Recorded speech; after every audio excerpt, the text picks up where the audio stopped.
दा जोंनि नैबे बोसोरसालियाव अर्थात माने गसाइगाव जिल्ला सरस्वती प्रसाद संसदनिफ्राय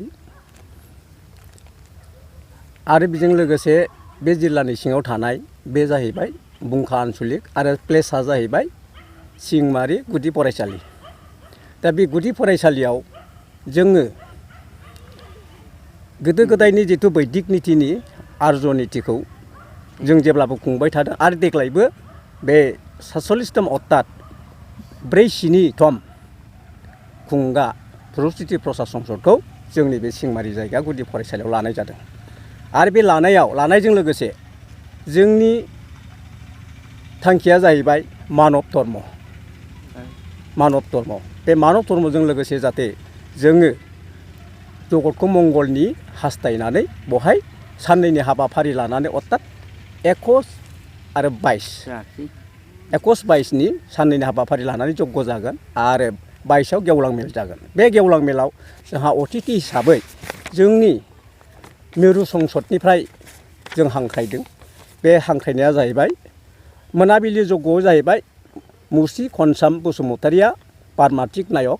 बे बाबाया प्रथम बहाय जग्यखौ बियो जागायजेनगोन।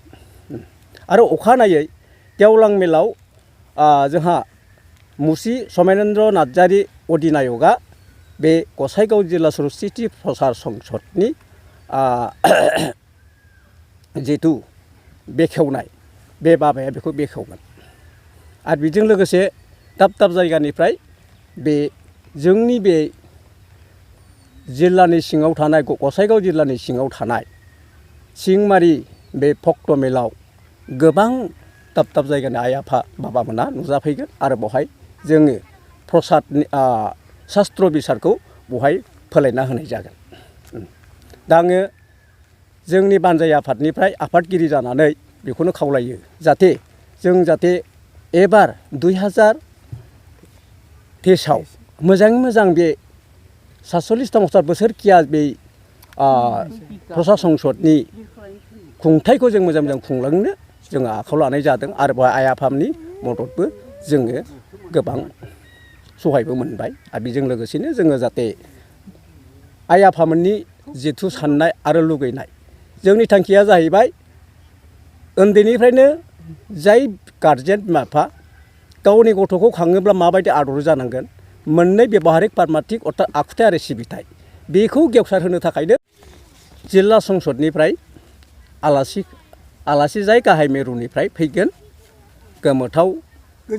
गोजोनथाव ब्रह्म आफाखौ बहाय हांख्रायनाय जादों। आरो बे आफाया नुजानानै मेहेरगोनां जि रैसुमै जि शास्त्रनि थांखि बेखौ बेखेवना होनाय जागोन। दा बहाय मिरु संसदनि जिथु गालासि गाहायनि जिथु बिबुंथि अर्थात शास्त्रनि बेखेवनाय बे बेखेवनायाव ऋग्वेदनि सामवेदनि बे तत्वखौ लानानै बे आफाया प्रसार खालामगोन आरो मिथिहोगोन। दा बे मिथिहोनायाव जाहाथे जोंनि खाथि खाला ओनसोलनि आइ आफामोनहा जाहाथे मोजाङैनो बेखौ मिथिनो हानाय बायदि बे आफाया बेखौ बेखेवना होनाय जागोन। जाहाथे जोंनि ओनसोलारि बहाय केबल जोंनि बर'फोरल' नङा खाथियाव थानाय आदिबासियानो जा नेपालियानो जा बा जोंनि खाथियाव थानाय